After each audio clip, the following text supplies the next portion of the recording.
Hello दोस्तों, आइए start करते हैं आज की हमारी क्लास। आज की क्लास में हम करेंगे जीके जीएस का प्रैक्टिस सेट। ये सभी एग्जाम्स के लिए इम्पोर्टेंट है। इन क्वेश्चंस को हम डिटेल में देखेंगे। तो आइए स्टार्ट करते हैं। हमारा पहला क्वेश्चन है, एनसीआरबी का पूर्ण रूप क्या है? तो एनसीआरबी की फुल फॉर्म क्या है?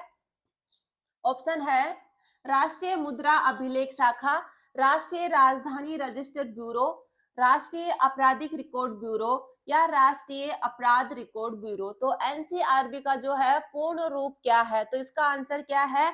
ये है राष्ट्रीय अपराध रिकॉर्ड ब्यूरो। क्या है? राष्ट्रीय अपराध रिकॉर्ड ब्यूरो। एनसीआरबी क्या है? नेशनल क्राइम रिकॉर्ड्स ब्यूरो जो है इसकी फुल फॉर्म है। और ये क्या है? ये भारत सरकार के गृह मंत्रालय के अधीन होता है। किसके अधीन होता है? ये गृह मंत्रालय के अधीन संचालित होता है। इसकी स्थापना कब होती है? 86 में इसकी स्थापना होती है। किसकी? एनसीआरबी की। पूर्ण रूप क्या है? राष्ट्रीय अपराध record bureau, national crime records bureau इसकी फुल फॉर्म है।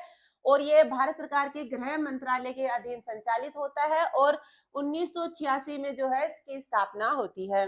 नेक्स्ट क्वेश्चन है, इस भारतीय स्वतंत्र सेनानी को भारत का बिस्मार्क भी कहा जाता है। तो भारत का बिस्मार्क है वो किसको कहा जाता है और क्यों कहा जाता है? ऑप्शन है सरदार वल्लभ भाई पटेल को कहा जाता है, या महात्मा गांधी को, लाल बहादुर शास्त्री को, या जवाहरलाल नेहरू को। जो किसको है भारत का बिस्मार्क भी कहा जाता है? किसको कहा जाता है? साथ साथ में आप भी आंसर कमेंट्स में लिखते जाइए। तो किसको कहा जाता है भारत का बिस्मार्क? ये कहा जाता है सरदार वल्लभ भाई पटेल को। किनको कहा जाता है? सरदार वल्लभ भाई पटेल को। क्यों कहा जाता है? जो यह स्वतंत्र भारत में इन्होंने जो है देशी रियासतें हैं उनके एकीकरण में इन्होंने महत्वपूर्ण भूमिका निभाई थी। इन्होंने 500 से अधिक रियासतों को एक जगह किया था। इसीलिए इनकी महत्वपूर्ण भूमिका के कारण जो है वल्लभ भाई पटेल को भारत का बिस्मार्क भी कहा जाता है। और ये भारत के पहले उप प्रधानमंत्री और गृह मंत्री भी रह चुके हैं। नेक्स्ट है, भारतीय संविधान का अनुच्छेद 2 से संबंधित है। तो अनुच्छेद 2 है वो किससे संबंधित है? अनुच्छेद 2 में है किसका उल्लेख किया गया है? ऑप्शन है नए राज्यों का प्रवेश या स्थापना का, बी है विद्यमान राज्यों के क्षेत्रों में परिवर्तन का, या मौजूदा राज्यों के नामों में परिवर्तन का, या संघ का नाम और क्षेत्र का। तो अनुच्छेद 2 है उसमें किसका उल्लेख किया गया है, या अनुच्छेद 2 है वो किससे संबंधित है? तो ये है नए राज्यों का प्रवेश या स्थापना से जो है संबंधित है। अनुच्छेद 2 है भारत के क्षेत्र के भीतर नए राज्यों के प्रवेश या स्थापना के लिए संवैधानिक ढांचा प्रदान करता है। कौन सा है? अनुच्छेद 2 है। नेक्स्ट है, निम्नलिखित में से कौन भारतीय संविधान के भाग 9 के अंतर्गत आता है? तो भाग 9 है उसके अंदर किसका उल्लेख है? ऑप्शन है संघ और राज्यों के बीच संबंध का, या अनुसूचित और जनजातीय क्षेत्र का, सी है पंचायतें, डी है वित्त संपत्ति और अनुबंध और मुकदमे। तो किसका है? भाग 9 में है वो किसका उल्लेख किया गया है, या भाग 9 के अंतर्गत क्या आता है? ये आता है पंचायतें। क्या आता है? पंचायतें हैं जो भाग 9 के अंतर्गत आती है। नेक्स्ट क्वेश्चन है, 2011 की जनगणना के अनुसार 2001 से 2011 तक भारत की जनसंख्या में वार्षिक वृद्धि दर क्या है? तो 2001 से 2011 के बीच में जो है भारत की जो है जनसंख्या में वार्षिक वृद्धि दर क्या है? कितनी यहाँ रिकॉर्ड की गई है? ए है 1.97%, बी है 1.64%, सी है 2.16% या डी है 2.2%। तो कितनी रिकॉर्ड की गई है? इसका आंसर है 1.6% जो है रिकॉर्ड की गई है वार्षिक वृद्धि दर। नेक्स्ट क्वेश्चन है, उदय शंकर एक भारतीय नर्तक थे। कौन थे? भारतीय नर्तक थे जिन्हें बनाने के लिए जाना जाता है। तो इन्हें क्या बनाने के लिए जाना जाता है? जो उदय शंकर है, नृत्य की भारतीय शैली, नृत्य की फ्यूजन शैली, या लोक नृत्य शैली, या नृत्य की अमेरिकी शैली। तो इनको है कौन सी शैली बनाने के लिए जाना जाता है? तो इसका आंसर क्या है? ये है नृत्य की फ्यूजन शैली जो है बनाने के लिए जो है उदय शंकर को जाना जाता है। कौन है? एक भारतीय नर्तक है और नृत्य की फ्यूजन शैली बनाने के लिए इनको जाना जाता है। नेक्स्ट है, क्यों गोपा पश्चिमी हिमालय में पश्चिमी हिमालय में बौद्ध शिक्षा का सबसे बड़ा केंद्र है, राज्य या केंद्र शासित प्रदेश में स्थित है। तो ये कहाँ स्थित है? जो क्यू गोपा है वो बौद्ध शिक्षा का सबसे बड़ा केंद्र है। ये कहाँ स्थित है? ऑप्शन है उत्तराखंड में, हिमाचल प्रदेश में, पंजाब में या जम्मू और कश्मीर में। तो ये कहाँ स्थित है? कौन से प्रदेश में स्थित है? ये है हिमाचल प्रदेश में स्थित है। कौन सा? क्यू गोपा जो है हिमाचल प्रदेश में स्थित है। ये क्या है? एक बौद्ध मठ है। क्या है ये? क्यू गोपा जो है बौद्ध मठों में से एक है और बौद्ध शिक्षा के लिए एक प्रमुख केंद्र के रूप में कार्य करता है। कहाँ स्थित है? ये हिमाचल प्रदेश में स्थित है। नेक्स्ट है 1873 में ज्योतिबा फुले ने निम्नलिखित में से किस भाषा में गुलामगिरी लिखी थी? तो गुलामगिरी बुक है वो किन के द्वारा लिखी गई थी? ये ज्योतिबा फुले के द्वारा लिखी गई थी। कब लिखी थी? 1873 में इन्होंने लिखी थी। कब लिखी थी? 1873 में लिखी थी। और कौन सी भाषा में ये लिखी गई है? गुजराती, अंग्रेजी, मराठी और हिंदी। तो क्या होगा इसका आंसर? इसका आंसर है मराठी भाषा। कौन सी में लिखी गई है गुलामगिरी? ये मराठी में लिखी गई है। किनके द्वारा लिखी गई है? ये ज्योतिबा फुले ने लिखी थी। कब लिखी थी? 1873 में। नेक्स्ट क्वेश्चन है CaOCl2 यौगिक का सामान्य नाम है। तो CaOCl2 है उसका क्या है सामान्य नाम? धोने का सोडा, जिप्सम, बेकिंग सोडा या विरंजक चूर्ण। तो क्या है इसका नाम? इसका नाम है विरंजक चूर्ण। CaOCl2 यौगिक का सामान्य नाम क्या है? ये है विरंजक चूर्ण नाम है। और इसका रासायनिक नाम क्या है? ये है कैल्शियम हाइपोक्लोराइड। क्या है इसका रासायनिक नाम विरंजक चूर्ण का? ये है कैल्शियम हाइपोक्लोराइड जो है इसका रासायनिक नाम है। और इसका उपयोग क्या है? उपयोग है कपड़े धोने में, गंदे कपड़ों को ब्लीच करने और ब्लीचिंग एजेंट के रूप में जो है इसका उपयोग किया जाता है। इसके साथ ही उद्योगों में जो है ऑक्सीकारक के रूप में उपयोग किया जाता है। ये क्या है? एक ऑक्सीकरण एजेंट है। तो इसका जो उपयोग है उद्योगों में ऑक्सीकारक के रूप में किया जाता है। नेक्स्ट है अब्दुल करीम खान हिंदुस्तानी संगीत के किस स्कूल के प्रतिपादक थे? तो अब्दुल करीम खान है वो हिंदुस्तानी जो है जो हिंदुस्तानी संगीत के किस स्कूल के प्रतिपादक थे? ऑप्शन है ग्वालियर घराना, किरण घराना, दिल्ली घराना और जयपुर घराना। तो ये कौन से घराने से रिलेटेड थे?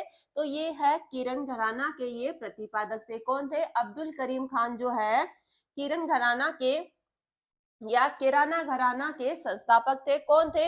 उस्ताद अब्दुल करीम खान एक भारतीय शास्त्रीय गायक थे। और कौन से? ये शास्त्रीय संगीत के किराना घराना के संस्थापक थे। किराना या किरण घराना के ये संस्थापक थे। नेक्स्ट है हिंदू कॉलेज की स्थापना 1791 में कहाँ पे हुई थी? तो कहाँ हुई थी? हिंदू कॉलेज की स्थापना कहाँ की गई थी? ऑप्शन है कलकत्ता, बनारस, सूरत और ढाका। तो कहाँ की गई थी हिंदू कॉलेज की स्थापना? ये की गई थी बनारस में। कहाँ की गई थी? कब की गई थी? 1791 में जो है बनारस में की गई थी हिंदू कॉलेज की स्थापना।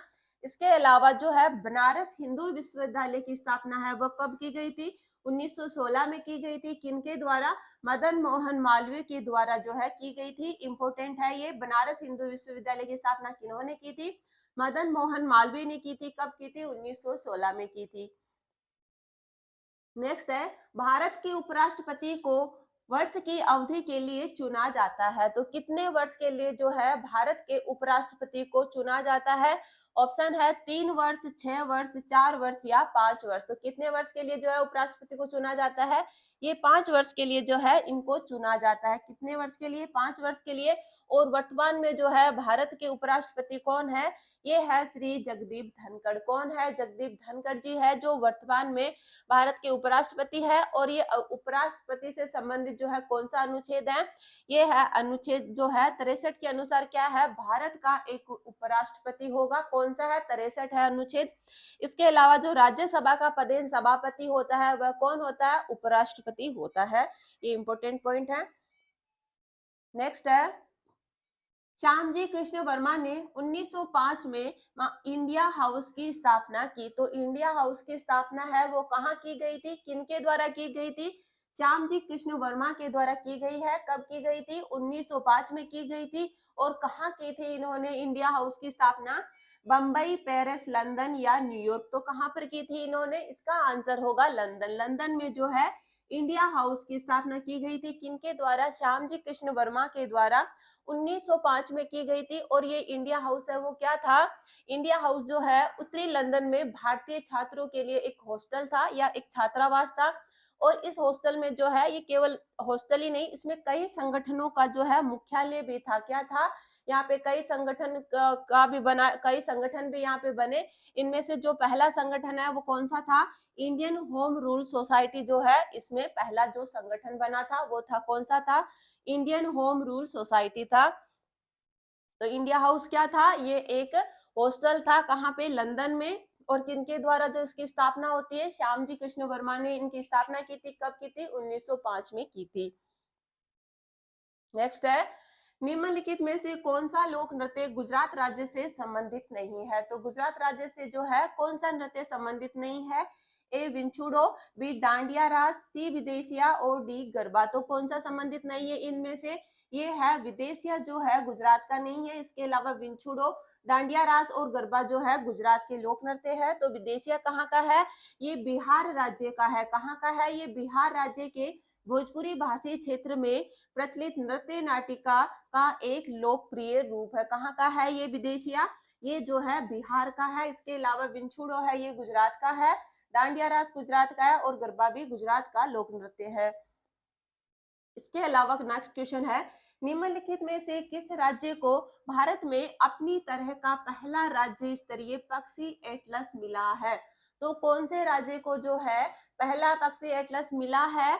ये है राजस्थान, महाराष्ट्र, केरल और आंध्र प्रदेश। इनमें से जो है कौन से राज्य को जो है राज्य का पहला राज्य स्तरीय पक्षी एटलस मिला है? किसको मिला है? ये केरल को मिला है। किसको मिला है? केरल को मिला है। केरल बर्ड एटलस भारत में अपनी तरह का पहला राज्य स्तरीय पक्षी एटलस है। नेक्स्ट है, हम जो भोजन करते हैं उससे प्राप्त ऊर्जा हमारे शरीर में किस रूप में संचित होती है? ए है ग्लूकोज, बी है ग्लाइकोजन, सी है माल्टोज और डी है स्टार्च। तो किस रूप में संचित होती है? जो भोजन करते हैं उससे जो ऊर्जा हमें प्राप्त होती है वो किस रूप में संचित होती है? ये होती है ग्लाइकोजन के रूप में। किसके रूप में संचित होती है? ग्लाइकोजन के रूप में ये संचित होती है। ग्लाइकोजन जो है ये एक पॉलीसेकेराइड यौगिक है। क्या है? एक पॉलीसेकेराइड यौगिक है। इसका उपयोग जो है मानव शरीर द्वारा जो है खाद्य भंडारण के लिए किया जाता है। मांसपेशियों और यकृत के भीतर ये जमा होता है और जो शरीर को जब जरूरत पड़ती है तो ये जो ग्लाइकोजन है वो ऊर्जा के रूप में परिवर्तित हो जाता है। जो किस रूप में ये संचित होता है शरीर में? ये जो है ग्लाइकोजन के रूप में जो है शरीर में संचित होता है। ये आज का हमारा प्रैक्टिस सेट था। आपको ये कैसा लगा कमेंट करके जरूर बताएं। वीडियो को लास्ट तक देखने के लिए थैंक यू। हमारे चैनल से जुड़िए, इसको सब्सक्राइब करिए। Thank you.